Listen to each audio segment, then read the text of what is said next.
On est le 24 avril, c'est la fête à mon fils aujourd'hui, Mathieu, que vous connaissez de plus en plus, que vous voyez une fois de temps en temps sur les réseaux sociaux. Est-ce que c'est la relève? Seul le talent le dira, mais c'est sa fête aujourd'hui. Bonne fête, mon fils. Bien justement, on va regarder ce qui s'est passé le 24 avril 2001, quand je vais faire le tour des nouvelles. De quoi je parle aujourd'hui? Les dépenses militaires. Je vous montre sur LinkedIn un statut d'un gars qui vient de faire faillite. Et on va décortiquer ça ensemble. Vous me direz ce que vous en pensez. C'est pas pour le planter, c'est pour décortiquer quand on fait faillite. Il y a souvent des raisons aussi qui nous appartiennent. Honda qui vient de nous rendre riches le Québec. Hein? Ils ont refusé l'offre de Québec. Ça va en Ontario, on est-tu assez content? GM va bien, Spotify va bien. Puis finalement, j'ai tellement hâte de vous montrer ça. Il y a des nouvelles de Gwyneth Paltrow que ça fait longtemps que je n'ai pas parlé, puis je sais que vous attendiez ça avec impatience. Bon matin tout le monde.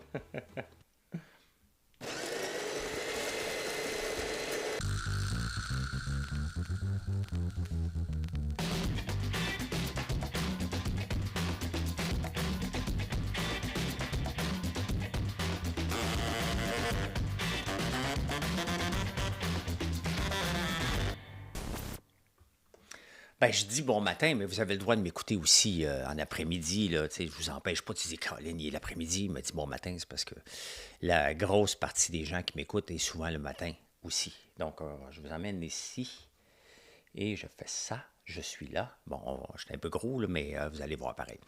Le gars s'appelle Jonathan Tifo, je ne connais pas. Hein?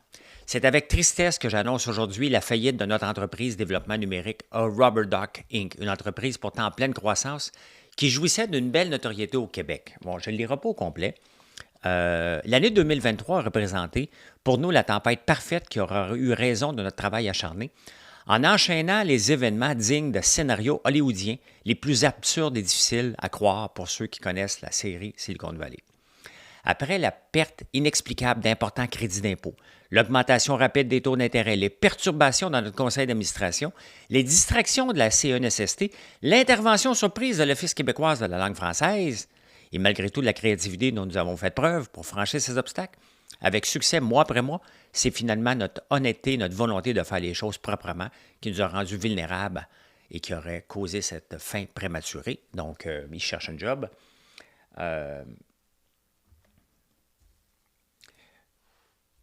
Il s'appelle Jonathan Tifo, je ne le connais pas, je ne suis pas contre lui, je ne suis pas en guerre, j'analyse l'économie, moi.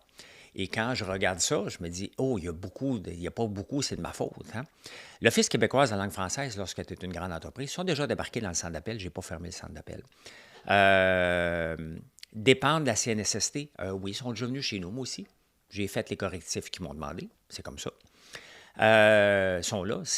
On a des fonctionnaires fonctionnaires, il faut bien qu'ils travaillent, bien, il faut qu'ils fassent de la paperasse, puis il faut qu'ils mettent des règles. C'est comme ça, c'est ce qu'on a choisi et qu'on essaie de défaire, mais ce n'est pas juste les agriculteurs, c'est un peu partout. Perte inexplicable d'importants crédits d'impôt. Il n'y a pas de perte inexplicable de crédits d'impôt. Les crédits d'impôt, ce n'est pas permanent. Ça dépend. Et quand je suis allé voir ce qu'ils font, ils font des sites web. Bien, maintenant, c'est possible de faire des sites web avec l'intelligence artificielle. Donc, c'est sûr que si tu demandes des crédits d'impôt par rapport à la R&D, parce que tu fais quelque chose de fantastique, ça se peut que le fonctionnaire qui vient de te voir, il dit « Ouais, là, c'est plus de la R&D. C'était peut-être de la R&D l'année passée. Ça n'en est plus. » Je le sais, j'en ai fait des rapports de crédit d'impôt. Donc, ça varie et ça dépend aussi des tendances du moment. Là. Donc, il y a ça. Puis il y a quoi d'autre aussi? Les changements dans notre conseil d'administration. Bien, écoute, il y a beaucoup de chicanes, là. Hein? Donc, tout ça mis ensemble, c'est que c'est un modèle, encore, basé sur dépendant des autres. Ça ne peut pas fonctionner. Dépendre des crédits d'impôt. Les crédits d'impôt, là, c'est un bon moment. Ça reste que ça devrait être un profit. Tu devrais dire, OK, parfait. Je n'ai pas besoin des crédits d'impôt, mais ils sont disponibles, je vais aller les chercher. Hein?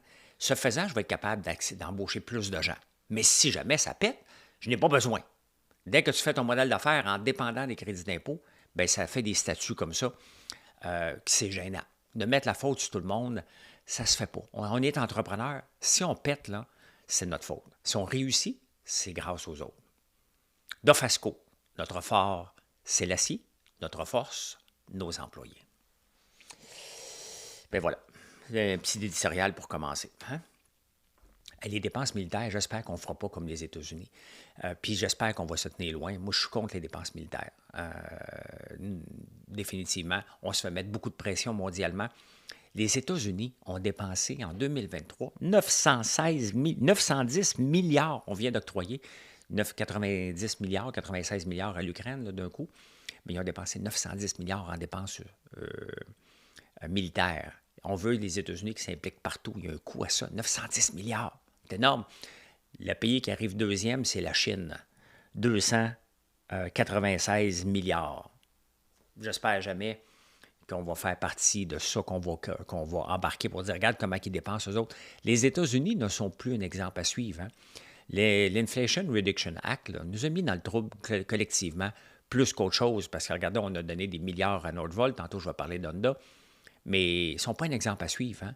La seule chose qui sauve les États-Unis, et pourquoi ils peuvent dépenser tant que ça, c'est que leur productivité est meilleure que la nôtre, est meilleure que plusieurs pays. Malgré ce qu'on pense des États-Unis, ils produisent quand même à chaque heure 23 piastres de plus de l'heure. Mettons que tu as un employé là, qui gagne 20 piastres de l'heure. Mais c'est ta profitabilité qui est là. Hein? Ton 23 piastres de l'heure que tu ne produis pas ici au Canada par rapport aux États-Unis, c'est carrément dans la poche le profit que tu le prends. Si tu es capable au Canada de faire la même chose, bien, je parle d'employés, peut-être des employés qui en gagnent 50, là, bien, peut-être qu'un employé qui en gagne 50, s'il rapporte 75 piastres de l'heure, peut-être 100 piastres de l'heure qu'il rapporte pour l'entreprise. Et aux États-Unis, c'est 123. 23 piastres de l'heure par employé, c'est du profit directement qui manque. On le manque ici au Canada. On ne peut pas avoir les mêmes programmes qu'ailleurs. Et tous les programmes de taxation qu'on rajoute un peu partout viennent couper cette productivité-là parce qu'on ne peut pas s'automatiser, tout simplement. Hein? Fait que voilà. Voilà. Hey, Ernest Hemingway avait dit qu'il y avait deux façons de devenir pauvre. Hein? Tu deviens pauvre graduellement. Tu t'endettes. Tu t'en rends pas compte. Et tout à coup, paf! Hein? Tu l'es. C'est la même personne. Hein? Que graduellement, on s'endette. Le Canada est rendu là. Un super texte de Conrad Black dans le National Post qui explique justement ça. Hein?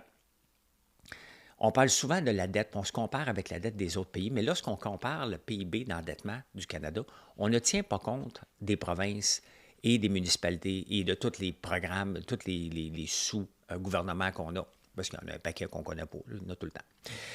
341 du PIB qu'on est endetté.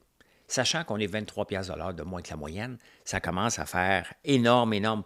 On est le seul pays de l'OCDE, hein, des pays développés économiquement, qui n'a pas récupéré le niveau de 2019 en point de vue de productivité. On est le seul pays au Canada.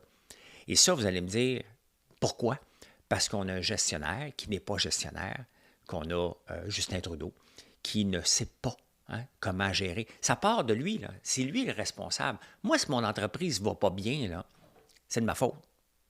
Faut pas, je le dis, puis je le redis, je suis 100% responsable du succès ou non de mon entreprise. Tout simplement. Des insuccès de mon entreprise. Ça le va bien, c'est parce que mes employés, je leur donne des idées, ils les mettent en œuvre, vous êtes contents, tout simplement. Donc, Justin Trudeau, et on le maintient au pouvoir. Le Bloc québécois le maintien au pouvoir. Le Bloc québécois pourrait marteler non-stop, pour aller convaincre le NPD de sacrer ça dehors. Il ne le fait pas. Le Bloc québécois ne protège pas du tout la démocratie canadienne. On n'a pas mis le NPD au pouvoir. On a mis un incompétent. On vient de s'en rendre compte. Des fois, ça prend du temps. C'est comme dans un couple, des fois, tu te rends compte, finalement, c'était pas pour moi, cette dame-là, ou j'étais peut-être pas la bonne personne. Je me suis déjà fait flusher, moi aussi. J'ai peut-être pas été la bonne personne pour l'autre personne qui me flush. Mais à un moment donné, il faut s'en rendre compte puis tourner la page. On ne peut pas, parce qu'il y a quelqu'un d'autre qui le maintient au pouvoir, qu'on ne voulait pas au pouvoir. Hein? Ça va au Québec.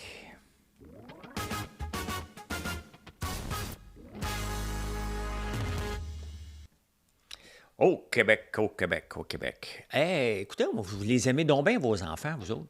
Moi, j'aime mes enfants, je les ai toujours aimés. Mais à l'école, non, une journée de semaine, je veux voir mes enfants chez nous. Vous autres, vous les aimez à ce point-là. 10% des enfants, en moyenne, sont absents de l'école. C'est de l'amour, ça. Non, mais j'ai pas rien d'autre à dire que ça. C'est de l'amour. Vous les aimez. Si je vous dis ça. Hey, c'est de l'ouvrage avoir un enfant d'impact quand tu essaies de travailler working from home, là. Hein? Donc, voilà. Les tableaux de bord. Hein? Il y a Christian Dubé qui est parti avec son tableau de bord qui ne sert à rien. Ce que son tableau de bord nous dit, c'est qu'il ne voit rien de bon avant 2025, si tout va bien. En éducation, bien, chose aussi, on a demandé à Drainville, on prend un tableau de bord. Fait que là, Roberge, avec le français, ça y prend son tableau de bord aussi. Il faut voir c'est spectaculaire ce qui se passe. Hein? Le Journal de Montréal est vraiment derrière la CAQ en ce moment, ça en est presque effronté. Il y a 2 semaines, j'en ai parlé ici, l'Office québécois de la langue française sort un rapport disant que le français allait bien. Très bien. Patrick Derry, sur X, un chroniqueur, en a parlé aussi que le français allait très bien, même très, très bien. Très, très bien. On capote avec le bonjour aïe, là. Ça ne me dérange pas de me faire dire bonjour aïe sur la rue Sainte-Catherine. Ça me dérangerait si j'étais à... Je vais juste checker, ouais, je l'ai bien dit comme il faut, j'ai fait un rewind. Si j'étais à Rosemère ou à Notre-Dame-de-la-Paix. Mettons, vous venez à ma boutique, là, puis là, vous rentrez, vous dites bonjour, hi. Ça se peut que si je vous ai entendu parler en anglais à l'extérieur, ça se peut que je vous aborde directement en anglais. Oui. Ben oui. Hey, how are you? What are you doing in here? You're in the middle of nowhere. You don't follow me on Facebook. Tu sais, genre de... genre de conversation que j'aurais, là, tu sais. Puis là, je sortirais mon anglais approximatif, plein d'accent, mais fier. Mais là, il va avoir son tableau. Là, donc, l'Office de la québécoise de la langue française sort un rapport, tout va bien. Tout va bien. Oups! Le gouvernement, il dit, hey, non, t'as peu, là. Moi, je suis en train d'avoir des crédits supplémentaires. Là. C'est là que ça se vote, les crédits, là. Fait que là, tout à coup, volte-face complète de l'Office de québécoise de la langue française. Le Journal de Montréal s'en met. Ça va pas bien au Québec, on parle anglais. Tout ce qui était dit il y a 2 semaines est complètement démenti. Il va avoir plus d'argent. Puis là, l'Office a dit, ouais, mais là, je me suis pas aidé, moi, en étant honnête, là. Je suis pas complotiste, là. Hein? Je suis pas là-dedans. Mais sincèrement, ça marche pas, là. Ça marche pas. Est-ce qu'il faut protéger le français? Ben oui, il faut le protéger, le français. Mais en le surprotégeant, on empêche les entreprises de venir ici aussi. Ça prend une balance dans tout. Hein? Et est-ce que le poids démographique du Québec diminue? On s'attend-tu à autre chose? C'est normal. C'est normal. C'est sûr que si on est 30 millions, puis un 10 d'augmentation chaque année, mettons, de la population, bien, si on est 10 millions, mettons ici, 30 millions au Canada, 40 millions. Donc, on a 30 millions dans l'anglais, 10 millions ici. Bien, c'est bien évident hein, que 30 millions qui font des bébés versus 10 millions qui font des bébés, bien, à un moment donné, les 30 millions vont être 33 millions, puis nous, on va être 10 millions 100 000. Hein? C'est comme ça. On va être 11 millions. Puis à un moment donné, bien, ça, le pourcentage diminue, puis là, les 33 millions deviennent... Il n'y a rien de mal, c'est juste normal, c'est des mathématiques. C'est des mathématiques. Est-ce qu'il faut protéger notre français? Oui. Est-ce qu'on va continuer à le perdre, le poids démographique? Bien, tout le temps. Tout le temps. Tout le temps. C'est sûr que si tu veux parler français puis vivre en français en Alberta, c'est peut-être un problème. C'est comme si tu veux vivre juste en anglais à Notre-Dame-de-la-Paix. Tu cours après le trouble. Là. Ça se peut qu'on ne te serve pas beaucoup. Il n'y a pas grand monde qui sont parfaitement 100% bilingues. C'est pas tout le monde. Là. Donc, il faut être conséquent à un moment donné. Hein? À lire le texte de Patrick Lagacé de mardi dans la presse sur les îles de la Madeleine, puis exactement, il reflète exactement ma pensée. Est-ce que les gens des îles en ce moment m'aiment parce que je dénonce ce 30 pièces là que j'irai pas? Je n'irai pas dépenser mon argent là-bas, mais ça va plus loin que ça. Hein? Le maire de là-bas joue au roi maintenant. Il va falloir montrer, donner toute notre identité. Hein? On a peur d'avoir des caméras. On refuse d'avoir l'intelligence artificielle pour nous cataloguer. Et là, on va être catalogué lorsqu'on va aller aux îles. Il va falloir donner toute notre information, où est-ce qu'on habite, pourquoi qu'on visite les îles à peu près, à la sortie, sincèrement. OK, tu n'auras pas de criminels qui vont aller là, c'est réglé, là, mais on est rendu là. Et le problème, c'est qu'il y a des gens qui vont aller en cours pour combattre ça, puis j'espère qu'ils vont le perdre. Et j'espère que ça va leur coûter plus cher que le 30$ qu'ils voulaient avoir, et j'espère qu'ils vont perdre des touristes à cause de ça. Aussi, à un moment donné, il y a des leçons à retirer. Hein? Ça reste un territoire québécois, puis pour rentrer sur un territoire québécois, là, c'est rendu enclavé. C'est sûr que c'est enclavé, mais il a raison, Patrick Lagacé. Tu sais, 12 000 personnes aux îles, s'ils veulent vraiment avoir juste pour eux autres, on va arrêter de les financer, nous autres aussi. Moi, mon autoroute 50, vous vous en balancez bien raide si vous habitez à Bécomo. Hein? Moi, je suis content qu'on mette des millions là-dessus, probablement des milliards pour en faire 2 voies. Il va y avoir moins de mortalité. Là. Hein? Je suis content. Ça m'appartient, mais toi, à Bécomo, tu n'as rien à cirer de ça. Hein? Mais c'est un projet collectif, les routes au Québec. Donc, les îles de la Madeleine, on finance ça beaucoup, nous autres aussi. Et pour se faire remercier, on dit, bien, quand vous venez chez nous, avec votre argent qu'on a pris pour survivre ici aux îles, on va vous demander 30$. Allez le lire, ça vaut la peine.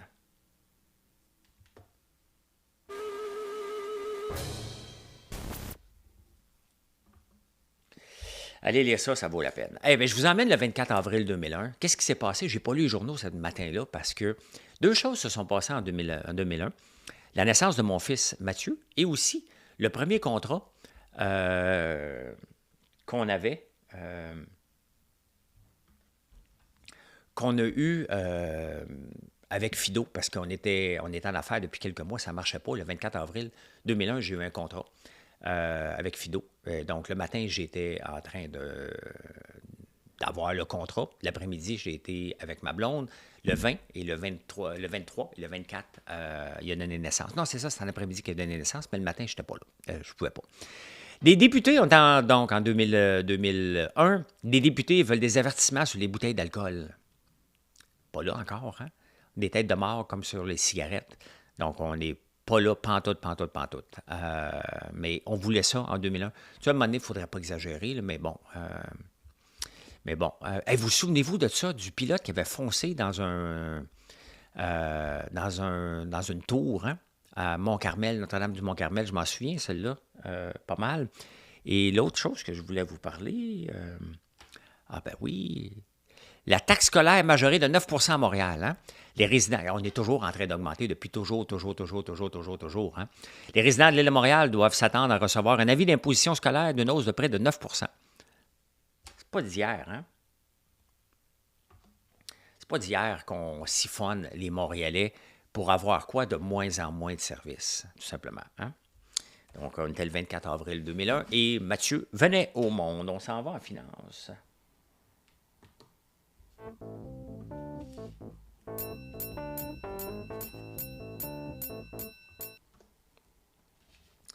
Hey, on est-tu soulagé? Un peu, je dois avoir quelque chose. Je dois avoir de quoi? Yes! Yes! Oui, mesdames et messieurs, Honda a choisi l'Ontario. Oui! Hey! Oui! C'est fait. Enfin!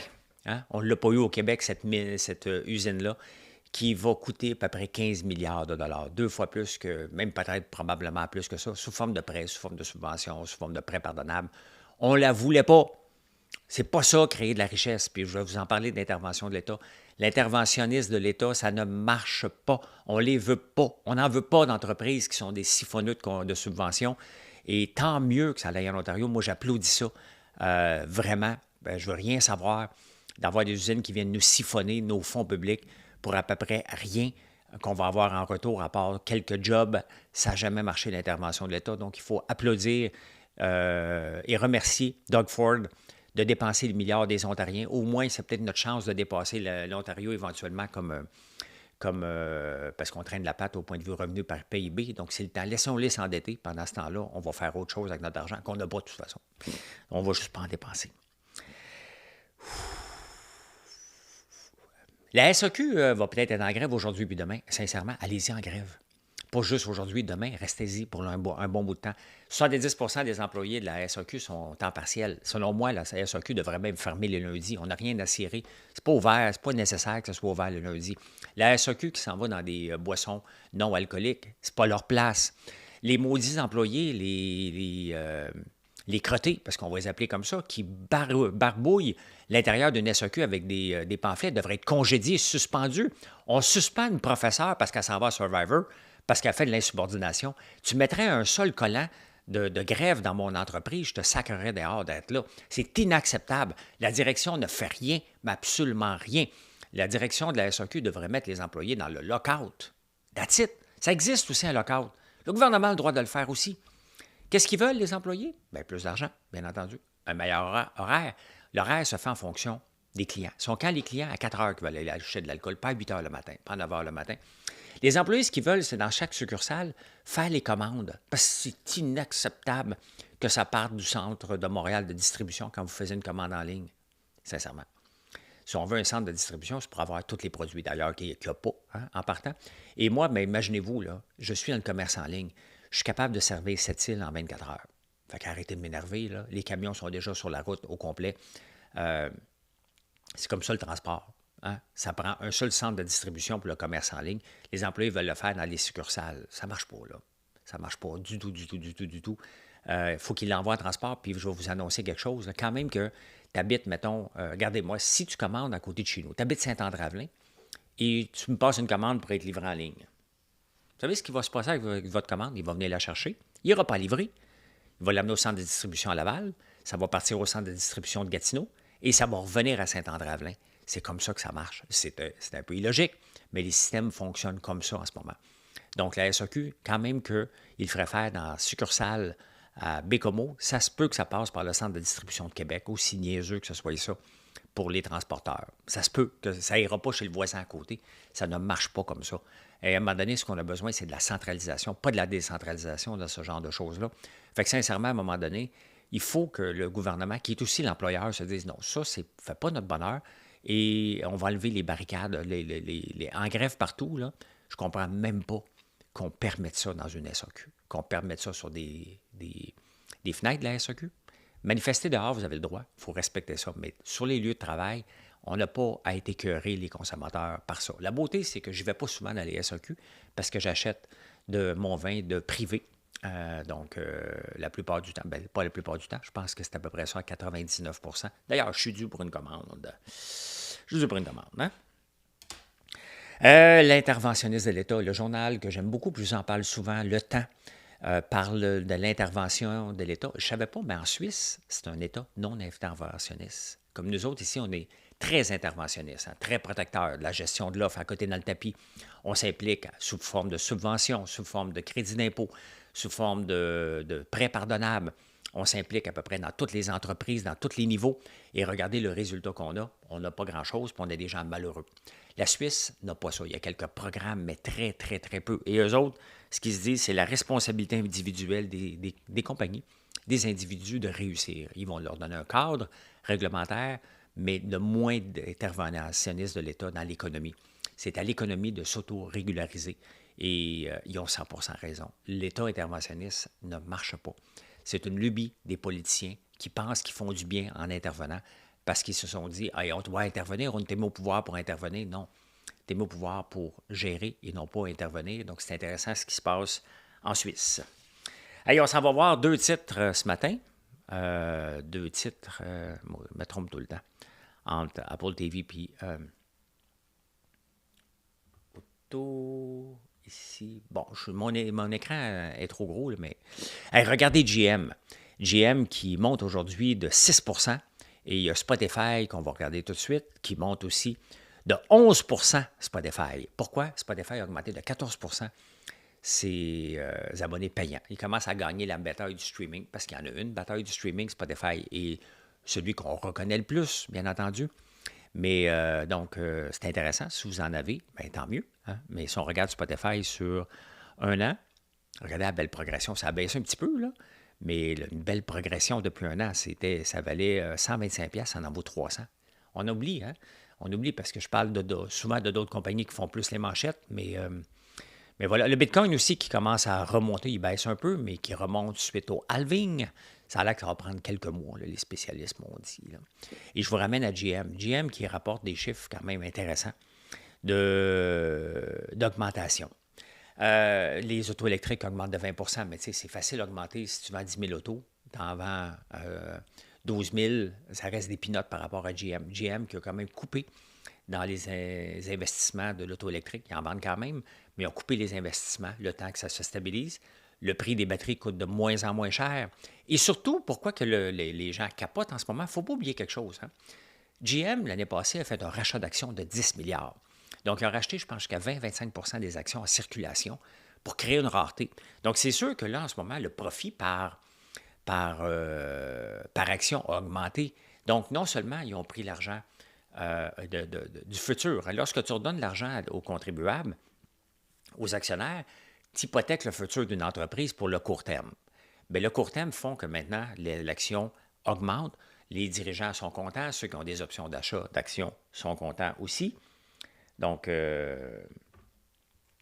c'est ce qui se passe un peu avec GM.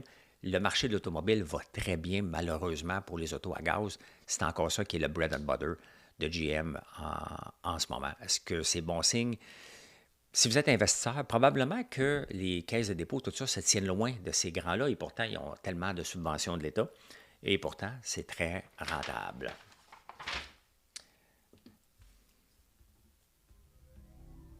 Moi, j'ai oublié. Mais voilà. L'année des pitons pesés. Bon, c'est ça. C'était les insolites. 24,55. Et à quel âge êtes vieux? J'en ai parlé hier sur TikTok. Il y a un sondage. Quand tu demandes à un jeune de 15 ans à quel âge tu es vieux, il va répondre un chiffre. La personne qui a l'âge là va le dire. Et donc, le chiffre moyen, peu importe l'âge, c'est 74 ans. À 74 ans, donc il me reste 18 ans avant d'être vieux. Oui, je me sens pas vieux encore. J'ai 56 ans. Donc, mais c'est ça. Les gens, peu importe l'âge, l'âge moyen, avec 14 000 personnes qui ont répondu au sondage, c'est 74 ans que les gens se déclarent officiellement vieux. Donc, pour profiter d'une retraite intéressante, mettons que je me donne encore 10 ans, 56 ans, ça veut dire qu'avant d'être vieux, je vais avoir 8 ans de retraite active avant de dire que je vais avoir une retraite passive après, où ce que je vais commencer à lire des livres avec Marilyn. Je vais dire, porte-moi donc ton livre que tu as terminé, moi le lire maintenant. Hey, des nouvelles de Gwynny. Oh oui, ça fait longtemps que je ne vous ai pas parlé de Gwynny, fait que je vous en parle. Il était temps. Il était temps qu'il se passe de quoi avec Gwynny, fait que allons voir ça tout de suite. Ah ben regardez. From her Goop range, Gwynny is, c'est elle a un blazer à 600, donc 1000 pièces, hein, 600 pounds. Tu n'as pas besoin de shirt en dessous ou de bra required. Rappelle qu'elle a quand même 54 ans. Là, hein? Je fais juste exprès là, pour en parler un petit peu, là, parce que Marilyn et moi, on la trouve belle, tout simplement. Et les morts par l'alcool a augmenté de 37 chez les femmes aussi. Donc, c'était une autre nouvelle qui était là. Ouais, fait qu'elle porte pas rien en dessous.